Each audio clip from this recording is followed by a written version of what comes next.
How to fix create list not showing on WhatsApp in iPhone 11, 12 or 13.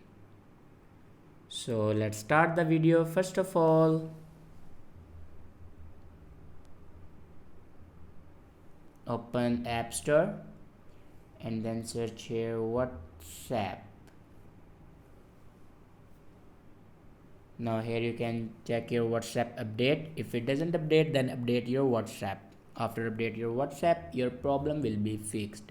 If it doesn't fix your problem, then open your settings and then click on general and click on iPhone storage. After clicking on iPhone storage, then scroll down and here you can see the option WhatsApp. Now here you can offload your WhatsApp app. After offload your WhatsApp app, then here you can see the option reinstall. Now click on reinstall. After doing these steps, your problem will be fixed. I hope this video is helpful for you. Thanks for watching.